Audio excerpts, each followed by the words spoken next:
ফের খাঁচায় চিতাবাঘ, ছাগলের টোপ দিয়ে চিতাবাঘ খাঁচায়। বানারহাটের গেন্দ্রাপাড়ার ঘটনা। গত কয়েকদিন চা বাগানে চিতাবাঘের আতঙ্ক, খাঁচায় চিতাবাঘ দেখে স্বস্তিতে শ্রমিকরা।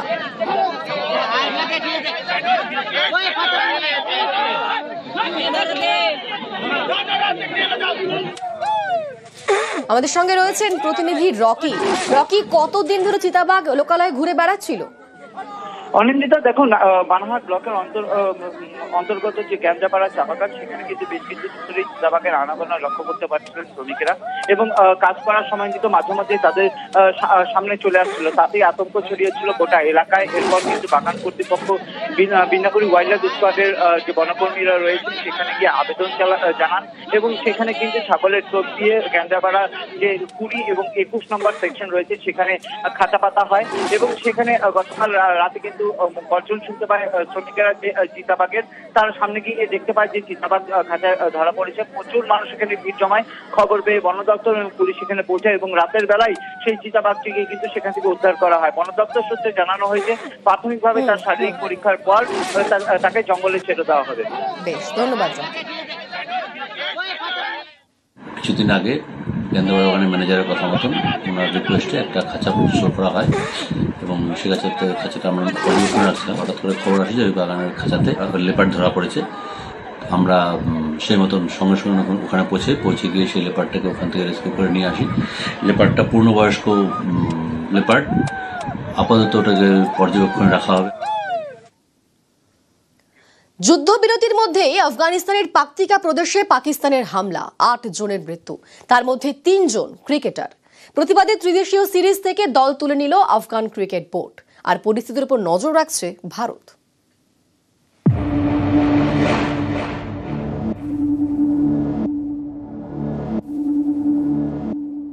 বিশ্বাস ভেঙে পড়শি দেশের রক্ত ঝরানোই বোধহয় পাকিস্তানের এজেন্ডা। 48 ঘন্টা যুদ্ধবিরতি, তার মধ্যেই আফগান ভূমে রক্ত ঝরালো ইসলামাবাদের যুদ্ধ বিমান। প্রায় সপ্তাহ 2 ধরে 2 পড়শি দেশে সংঘর্ষ। আফগানিস্তানের রাজধানী কাবুলে বোমা ফেলা হয়, তার জন্য পাকিস্তানকে দায়ী করে পাল্টা সীমান্তে হামলা চালায় তালিবান বাহিনী। রাতভর পাক সেনার সঙ্গে সংঘর্ষ চলে, তারপর দফায় দফায় সংঘর্ষ। আফগানিস্তানের কান্দাহারে পাক যুদ্ধ বিমান হানায় 50 জন সাধারণ নাগরিক নিহত হন। এরপরই 2 দেশ 48 ঘন্টা সংঘর্ষ বিরতির সিদ্ধান্ত নেয়, কিন্তু সেই সময়সীমা পেরোনোর আগেই পাকিস্তানের হামলা, তাতে 8 জনের মৃত্যু। আফগানিস্তানের পাকতিকা প্রদেশের এই পাক হামলায় নিহত 8 জনের মধ্যে 3 জন ক্রিকেটার, সিফগাতুল্লাহ, হারুন আর কবির। একটি বন্ধুত্বপূর্ণ ম্যাচ খেলতে পাকতিকার রাজধানী সারানায় গিয়েছিলেন। সেখান থেকে উরগুনে ফেরার পথে তাদের নিশানা করা হয়। আফগানিস্তান ক্রিকেট বোর্ড জানিয়েছে এটা দেশের ক্রীড়া জগতের চরম ক্ষতি। ঘটনার প্রতিবাদ জানিয়ে নভেম্বরে ত্রিদেশীয় সিরিজ থেকে নাম তুলে নেওয়ার সিদ্ধান্ত নিয়েছে আফগানিস্তান। নভেম্বরেই পাকিস্তান ও শ্রীলঙ্কার সঙ্গে ত্রিদেশীয় সিরিজ খেলার কথা ছিল আফগানিস্তানের। আফগানিস্তানের টি-20 ক্রিকেট দলের অধিনায়ক রশিদ খান পাকিস্তানের বিরুদ্ধে সোশ্যাল মিডিয়ায় ক্ষোভ উগরে দিয়েছেন। বোর্ডের সিদ্ধান্তকে স্বাগত জানিয়ে রশিদ লিখেছেন, এতগুলো নিষ্পাপ প্রাণের মৃত্যু হয়েছে, আমি আফগানিস্তান ক্রিকেট বোর্ডের সিদ্ধান্তকে স্বাগত জানাচ্ছি। এই কঠিন সময়ে আমি দেশের মানুষের পাশে দাঁড়াচ্ছি, দেশের মর্যাদা সবচেয়ে আগে। এর আগে পেহেলগাঁও হামলার প্রতিবাদে এশিয়া কাপে পাকিস্তানের বিরুদ্ধে খেললেও হাত মেলাননি ভারতীয় ক্রিকেটাররা। কাপ জিতেও এশিয়ান ক্রিকেট কাউন্সিলের সভাপতি ও পিসিবির চেয়ারম্যান মহসিন নকভির হাত থেকে ট্রফি নেয়নি ভারতীয় দল। আফগানিস্তানের উপর পাকিস্তানের এই হামলা এবং তালিবানদের সিদ্ধান্ত ভারত কিভাবে দেখছে? পাকিস্তানের সঙ্গে তালিবানদের অনেক জায়গায় সংঘাত আছে, সেটাকে ব্যবহার করা যেতে পারে। ভারত সরকার বিবৃতি দিয়ে বলেছে যে আমরা তালিবানদের বা আফগানিস্তানের সার্বভৌমত্ব বিশ্বাস করি, তাদের অখণ্ডতা আমরা মেনে নিয়েছি। খাইবার পাখতুনখোয়া যে আফগানিস্তানের অংশ হতে পারে সেটাও কিন্তু ভারত পরোক্ষভাবে সমর্থন করছে, এরকম ধরা যেতেই পারে। আমরা আফগানিস্তানকে যতটা পারা যায় হিউম্যানিটেরিয়ান কজে আমরা সাপোর্ট করতে পারি। আমাদের সঙ্গে তো কোনো ডিরেক্ট বর্ডার নেই, মিলিটারি সাহায্য হতে পারে, যেভাবে আমরা বাংলাদেশকে সমর্থন করেছিলাম। এখানেও আমাদের সমর্থন করতে প্রিন্সিপালের দিক থেকে কোনো বাধা নেই। আফগানিস্তানের তালিবান সরকারকে প্রথমে কোনো দেশই সিরিয়াসলি নেয়নি, কিন্তু সময়ের সঙ্গে সঙ্গে কূটনৈতিক সম্পর্কের বদল হয়েছে। তালিবানদের সঙ্গে যুদ্ধে জড়ানো যে খুব একটা সহজ সিদ্ধান্ত নয়, তা সব দেশই বুঝতে পেরেছে। এই পরিস্থিতিতে পাকিস্তান আফগানদের সঙ্গে যুদ্ধে জড়াচ্ছে কোন অঙ্কে? আফগানদের সঙ্গে যুদ্ধের ক্ষয়ক্ষতি সামলাতে পারবে তো ইসলামাবাদ? তাহলে কি পাকিস্তানকে মদদ দিচ্ছে অন্য কোনো দেশ? চীন আগেই জানিয়ে দিয়েছে তারা পাক আফগান সীমান্তে শান্তির পক্ষে। আমেরিকা ট্রাম্পের দাবি খুব সহজেই এ যুদ্ধ তিনি থামিয়ে দিতে পারেন। পাকিস্তানের একটা ইদানিংকালে তাদের মনে হতেই পারে যে ট্রাম্প সঙ্গে একটা সম্পর্ক তারা গড়েছে।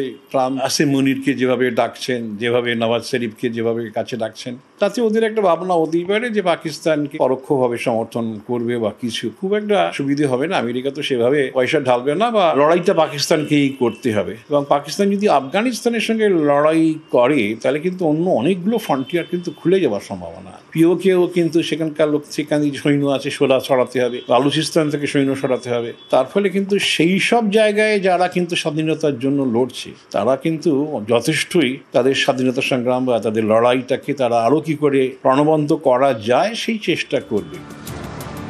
নিউজ 18 বাংলা।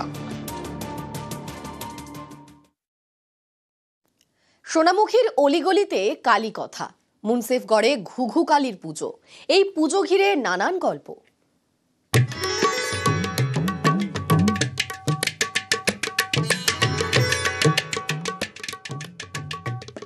বাঁকুড়ার সোনামুখী, এখানকার মুন্সেফগড়ের ঘুঘু কালী, 400 বছরের কালী কথা।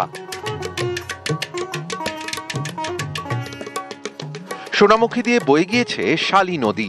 কথিত আছে এই নদী দিয়ে একসময় ভেসে এসেছিল মা কালীর মূর্তি। অশ্বত্থ গাছের তলায় সেই মূর্তির পুজো শুরু করেন স্থানীয়রা। পুজোর পরে রাতারাতি এই গাছে কয়েকশো ঘুঘু পাখি বাসা বাঁধে। সেই থেকেই মা কালী এখানে ঘুঘু কালী। প্রায় 350-400 বছর আগে তারা ওই মাকে তুলে নিয়ে এসে প্রতিষ্ঠাতা করে। তারপর আস্তে আস্তে ওইখানে পুজো থাকতো। থাকার পরে মাকে প্রতিষ্ঠাতা করা হয় আমাদের এই অশ্বত্থ গাছের সামনে। অলৌকিকভাবে হঠাৎ ওইখান থেকে যখন ট্রান্সফার করে আমাদের কর্তব্যটা নিয়ে আসেন, তারপরে ঘুঘু পাখির বাসা বাঁধতে শুরু করে দেয় হাজার হাজার। তখন আমাদের ওই বাবুরা নাম দিয়েছিলেন ঘুঘু কালী। এখন ঘুঘু কালী ডাকনাম, বর্তমানে এখন আমাদের নাম হচ্ছে দক্ষিণ খণ্ড কালীবাড়ি। সারা বছর মন্দিরে ঘট পুজো হয়। দীপান্বিতা অমাবস্যায় পুজো করা হয় মাটির প্রতিমা।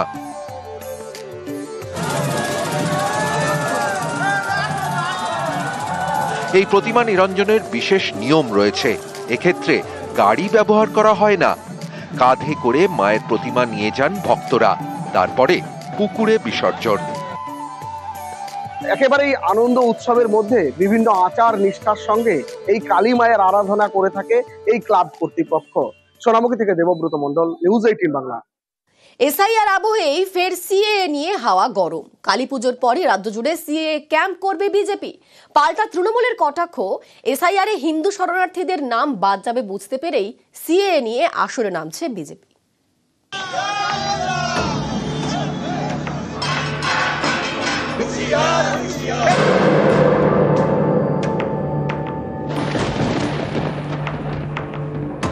আইডিওলজিক্যালি উই আর কমিটেড যে বাংলাদেশ থেকে আসা হিন্দুদের আমরা নাগরিকত্ব দেব। সিএ এর মাধ্যমে তারা নাগরিকত্ব পাবে। এফআইআর করলে কার্যত হাজারে হাজারে লাখো লাখো মানুষের নাম বাদ যাবে, তাদের মধ্যে অজস্র হিন্দু শরণার্থীর নাম বাদ যাবে। আতঙ্কিত বিজেপি এখন সিএ এর গাজর ঝুলিয়ে ওরা কোন রকমের ভোট বৈতরণী পার হতে চায়।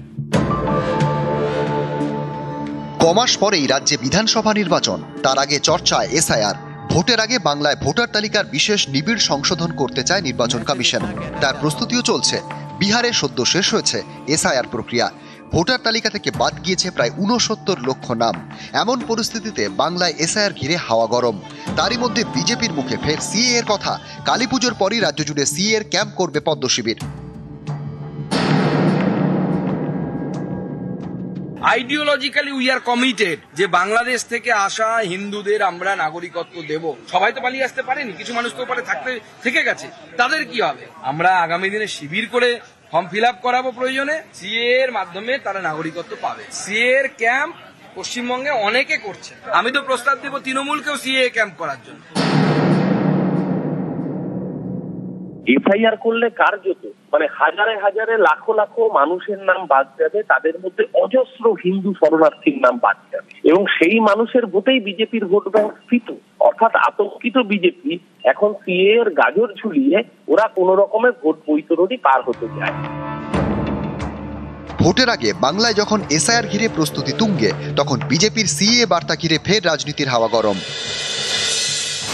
নিউজ 18 বাংলা।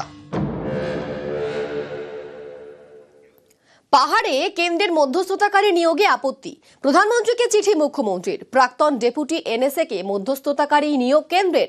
পঙ্কজ কুমার সিং এর নিয়োগে আপত্তি জানিয়ে চিঠি। রাজ্যের সঙ্গে কথা না বলে একতরফা সিদ্ধান্ত কেন? ত্রিপাক্ষিক চুক্তিতেই জিটিএ গঠিত হয় বলে সরব মমতা। স্বশাসিত সংস্থা জিটিএর অধিকারে হস্তক্ষেপ বলে তোপ। মধ্যস্থতাকারী নিয়োগে আপত্তি জানিয়ে চিঠি মমতার। প্রধানমন্ত্রীকে চিঠি দিতেই পারেন, কিন্তু এটা ট্রাইপার্টাইট ব্যাপার। ওনারাও তো আলোচনা করেছেন, যখন তো ত্রিপাক্ষিক আলোচনা ছিল। ত্রিপাক্ষিক আলোচনাতে তো কেন্দ্রের একজন প্রতিনিধিকে রাখতে হবে। পাহাড়, দার্জিলিং, এটা তো বাংলার অবিচ্ছেদ্য অংশ। আজকে পাহাড় আর ডুয়ার্স পুরোদস্তুর শান্ত, পর্যটকরা যাচ্ছেন, অর্থনৈতিক উন্নতি হচ্ছে, পাহাড় আবার হাসছে। তো সেখানে কেন কেন্দ্রীয় সরকার নাক গলাতে যাচ্ছে? যেগুলো কেন্দ্রের করার কথা, বাংলার 100 দিনের কাজের টাকা দেওয়ার কথা, আবাসের টাকা দেওয়ার কথা, প্রাকৃতিক দুর্যোগে টাকা দেওয়ার কথা, বকেয়া দেওয়ার কথা, সেগুলো তারা দিচ্ছেন না। গ্রেফতারির 60 দিনের মাথায় জীবন কৃষ্ণ সাহার বিরুদ্ধে চার্জশিট। এসএসসি নিয়োগ দুর্নীতি মামলায় জীবন কৃষ্ণর বিরুদ্ধে চার্জশিট ইডির। চার্জশিটে জীবন কৃষ্ণর 12 সম্পত্তির উল্লেখ। এসএসসির নিয়োগে 1.5 কোটির দুর্নীতি জীবন কৃষ্ণর। একাধিক সাক্ষীর বয়ান উল্লেখ করে অভিযোগ এনফোর্সমেন্ট ডিরেক্টরেটের। ব্যাংকশেল কোর্টে চার্জশিট পেশ ইডির।